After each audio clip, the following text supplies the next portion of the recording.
د کهانۍ شروعات د یوې شړۍ نه کیږي چرته چې د لرې لرې پورې کورونه نه وي او نه څه خلک وي. په دې علاقه کې صرف یو کور وي او دا کور د رګو وي. د دې دا کار دی چې دا ریلګاړو ته جنډې ښیي، خو په دې ځي باندې صرف 3 ریلګاړي ځي. نو د دې ټیم رګو ته معلوم وي ولې چې د 10 کالو نه دا دلته پاتې کیږي او دغه کار کوي. تر 10 کالو نه رګو نه انسان لیدلی دی او نه څه د انسان سره خبرې کړي دي. یوه ورځ چې رګو ریلګاړي ته جنډه ښیي نو دا ویني چې یوه جینۍ د ریلګاړي نه راودانګي. دا ډیره زخمی شوي او بېهوشه شوي. د دې وجې نه رګو په شا کې او خپل کور ته راوړي. دې ته ډیره عجیبه محسوسیږي ولې چې د 10 کالو نه دې انسان نه وي لیدلی او نن 10 کاله پس دې یو انسان ولیدو. د دې وجې نه دې له ګوتې وروړي، خو په دې کې اچانک دا جینۍ په هوش کې راشي نو ډیره زیاته ویریږي. دا ورته وایي چې زما نوم سیمه دی. رګو ورته وایي چې ته د ریلګاړي نه راولېدلې وې، د دې وجې نه ته ما دلته راوړې. بهر ډیره زیاته ګرمي وه او ته به ناجوړه شوې وې. رګو تې تپوس کوي چې ته د ریلګاړي نه څنګه راولوېدې. سیمه ورته وایي چې دې د خپل خاوند سره سفر کوو او کله چې زه د باتروم طرف ته لاړم نو 2 کسانو جنګ کوو. زه د هغو منځ ته ورغلم نو زه لاندې راغوزار کړم. دا ورته وایي چې زما خاوند به پریشانه وي او ما به ګوري، خو د دې نه مخکې زه هغه ته رسېدل غواړم. رګو ورته وایي چې د دې ځینه د لرې لرې پورې کورونه نشته او نه د دې ځینه څه روډونه شته، او که ستا خاوند ستا د کتلې دپاره راځي نو هغه به سیده دلته راځي، ولې چې په دې غټه علاقه کې صرف دا یو کور دی. تا له دلته ایسارېدل پکار دي. خو دا د رګو خبره ونه مني او یوازې په دې شړه کې روانه شي. دا د ډېر لرې پورې لاړه شي خو دې ته کورونه ښکاره نه شي نو په دې باندې سر وګرځي او دا په دې ځي باندې بېهوشه شي. دې خوا موږ رګو وینو چې په سیمه پسې شاته ور روانو. دا چې کله بېهوشه شوه نو راویغسته او واپس یې کور ته راوړه. د دې چې کومه خپه زخمي شوې وه نو په دې ورله مرهم لګول. رګو ورته وایي چې ته د دې ځینه نشې تللی، خو د سیمه په رګو باندې بروسه نه یي ولې چې دا د ناشنا سړي سره دغه شان شپه نشي تېرولی. ولې کو دې د شپې نه څه وکړه نو دا هیڅ هم نشي کولی، خو په څه نه څه طریقه باندې دا اوده شي. خو بار بار به راپاڅېده او رګو ته به یې کتل. رګو هم د دې خوا ته اوده یي نو رګو راپاسي او د کور نه بار ته وځي چې دا جینۍ په آرام سره خوب وکړي. سیمه چې دا وګوري چې رګو بار ته لاړی نو ښه په آرام باندې اوده شي. کله چې سهار شي نو رګو خپل کارونه سټارټ کړي. دا ډېر وختي پاسېږي او ډېر د لرې نه اوبه راوړي او په سهار ټیم کې یو ریلګاړی هم راځي کوم ته چې دا شنه جنډه خوځوي. رګو د 10 کالو نه دغه روټین پالو کول. رګو دې سیمه ته وایي چې دې د 10 کالو نه د یو انسان سره هم خبرې نه دي کړي. خبرې کول د دې ډېرې خوښې دي. نو د سیمه هم په دې باندې لږ لږ یقین جوړ شي ولې چې دې د شپې نه هیڅ هم غلط نه دي کړي. سیمه لږه پریشانه وي نو رګو ورته وایي چې هر سهار ریلګاړی راځي او ما ته یو ټلیفون هم راځي، خو دغه ټلیفون صرف د بل سیډه راځي، زما د سیډه ټلیفون نه کیږي. کو بل ځل دا ټلیفون رالی نو زه به ورته ستا په باره کې ووایم نو ستا خاوند به تا په اسانۍ سره وګوري. لږ وخت پس چې فون راشي او کله چې ورته رګو د سیمه په باره کې وایي نو سیمه اچانک دا فون کټ کړي. سیمه ورته وایي چې زه د ریلګاړي نه نیم غورځولی بلکې ما په خپله د ریلګاړي نه رادانګلي وو، ولې چې زه د خپل خاوند نه تښتېدم.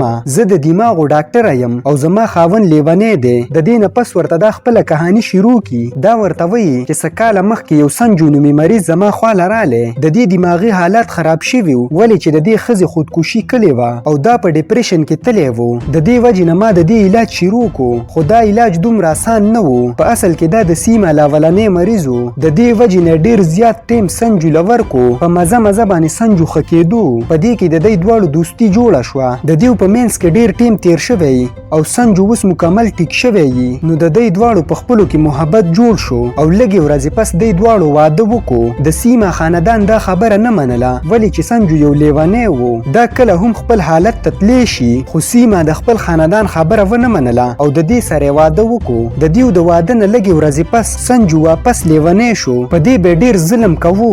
د دې نه واپس یو موالي انسان جوړ شو. دې به نشې کولې او خپله ښځه سیمه بیواله. سیمه د دې نه ډېره تنګه شوې وه، خو د سیمه اوس په رګو باندې بروسه ده. د دې وجې نه واشروم ته ورشي. رګو د ډېر لرې نه اوبه راوړې وې او سیمه لامبل. کله چې سیمه لامبي نو رګو ورته غلي غلي ګوري. کله چې دا ولامبي او دننه راشي نو رګو ورله خپلې کپړې ورکلي او ورته وایي چې ستا په ملا باندې کوم نشان دی دا د څه دی. نو دې ته پته ولګي چې د دې د لامبلې په وخت کې رګو دا لیدلې ده. نو دا ورته وایي چې دغه نشان هم زما د خاوند د وجې دی. د دې نه پس ورته خپله باقي قیصه وکړي. دې د ډېرو ورځو پورې دغه سخته تېره کړه، خو یوه ورځ دې ته د سنجو ډایري میلاو شي. په دې کې هغه هر څه لیکلي وي. د ډایرۍ د لوستلې نه پس سیمه ته پته ولګي چې د سنجو ښځې خودکشي نه یې اوښکلي بلکې سنجو خپله ښځه وجلې ده. د دې سره د هسپتال یوه نرس هم وجلې ده. خو په دغه ټیم کې سنجو دلته راشي دا چې ورسره ډایري ویني نو دا یې ډېره زیاته ووایي او ورته وایي چې د پولیس نه د بچ کېدو دپاره به ما او تا په ریلګاډي کې ځو.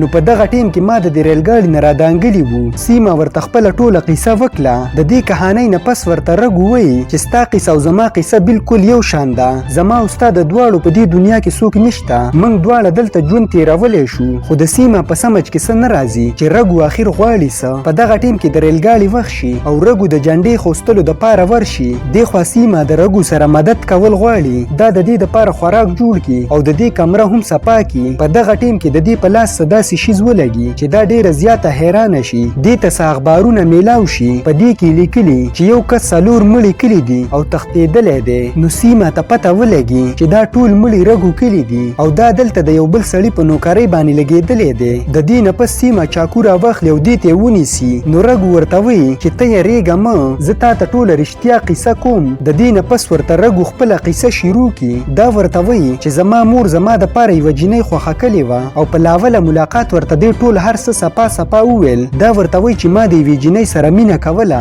خو هغې جینۍ ما له دوکه راکړه او د یو مالدار سړي سره واده وکړو او ما چې د کومې جینۍ سره واده کوو نو د هغې ملګري نه وو. هغه هم زما سره د واده دپاره تیاره شوه. په دې کې زموږ واده وشي او یوه میاشت پس زما ښځه د خپل تره زوی راوغواړي. د دې وجې نه چې زما سپټي وو نو دلته کار ډېر سیوا و. د دې وجې نه زما ښځې زما د مدد دپاره خپل د تره زوی راوغوښتو. یو څو کاله پس زموږ 2 بچي وشو. د دې نه پس زما ښځې ما ته وویل چې موږ له نور بچي راوړل په کار نه دي. د دې وجې نه ته د ډاکټر خوا له ورشه چې تا له داسې دوایي درکړي چې ستا بچي ودرېږي. خو چې کله زه د ډاکټر خوا ته ورغلم نو ډاکټر راته وویل چې تا ته د دوایي ضرورت نشته ولې چې ستا هسې هم بچي نه کېږي. په دې خبره باندې زما د خپو نه ځمکه وتښتېده. د دې نه پس چې زه خپل کور ته لاړم نو زه نور هم غوسه شوم ولې چې دی دواړه یو ځای وو. ما ته پته ولګېده چې د دی په منځ کې څه ګډبډ دي او دا کم 2 ماشومان چې دي دا هم پردي دي. د دې وجې نه ما دا 4 واړه مړه کړه. دا سیمه ته وایي خو چېرته زما په ځای بل څوک هم وو نو هغه به هم دغسې کولی. اوس سیمه دې له حوصله ورکوي او دې ته وایي که ستا په ځای بل څوک وی نو هغه به هم دغسې کولی. دا ورته وایي کله چې ما دا 4 کسان مړه کړه نو د پولیس نه د بچ کېدو دپاره دلته راتښتېدلی یم. دلته ما ته د رګو په نوم باندې یو سړی میلاو شو کوم به چې دلته نوکر و نو د هغه سره دلته ما کار شروع کو. په دې کې لږې ورځې پس هغه مړ شو. د هغه وخت نه زه د هغه په نوکرۍ باندې دلته ناست یم. د دې نه پس د سیمه په دې باندې ترس راشي. د دې سره ډېر زیات زیاتې شوی. د دې وجې نه سیمه فیصله وکړي چې دا به یو څو ورځې دلته تېروي. دا د دې سره د کور کارونه کوي. کله چې سیمه په اوبو پسې لرې تلي نو رګو د ریلګاډي مخې ته ولاړي. په دغه ټیم کې سنجو راشي نو د رګو نه تپوس وکړي چې تا خو به یوه ښځه نه یې لیدلې. نو دا ورته انکار وکړي خو سنجو ورته وایي چې د دې د ښځې علاج روان دی. هغه لیونۍ ده او هغه ډېر زیات دروغ وایي او خلکو ته دا خبره کوي چې زه یو ډاکټر یم. خو چېرته ته د هغه سره اوسېږي نو ستا ژوند ته خطره هم کېدی شي. خو تا هغه ښځه لیدلې وي نو ما ته یې وښیوه ولې چې د هغې علاج روان دی او زما نوم ډاکټر سنجو دی.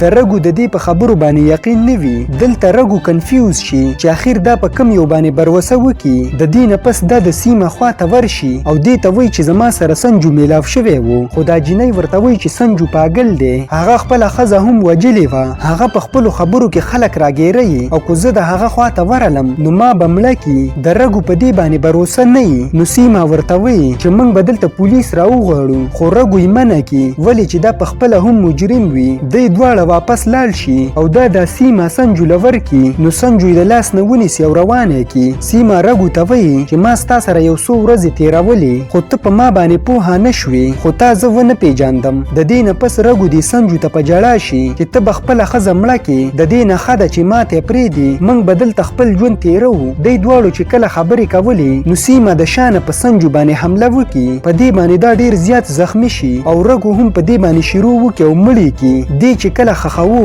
نو د دې د جب نه ورته یوه پرچې میلاو شي. دا د ډاکټر سنجو پرچه وي او په دې باندې د سیمه علاج لیکلی. د دې مطلب دا دی چې قاتله په اصل کې سیمه ده او ډاکټر سنجو د دې علاج کولو سیمه د شانه په رګو باندې حمله وکړي او د دې د وجلو کوشش کوي. خو د رګو وجل دومره آسان نه دي. الټه دا سیمه مړه کړي او دلته مونږ یو غټ ټویسټ وینو. په اصل کې قاتل رګو وي. رګو چې به د کمې جینۍ سره مینه کوله او هغې جینۍ ورله دوکه ورکړې وه او د کم سړي سره چې واده کړی و نو رګو هغه دواړه دواړه وجلی وو. د دې سره د هغو ماشومان هم وجلی وو او د دې سټیشن چې کوم نوکرو اصلي رګو هغه هم رګو وجلی دی. په دې ځبانه زمون کہانی ختميږي. کو ویډیو مخه شوی نو لایک کړئ او چینل ضرور سبسکرایب کړئ.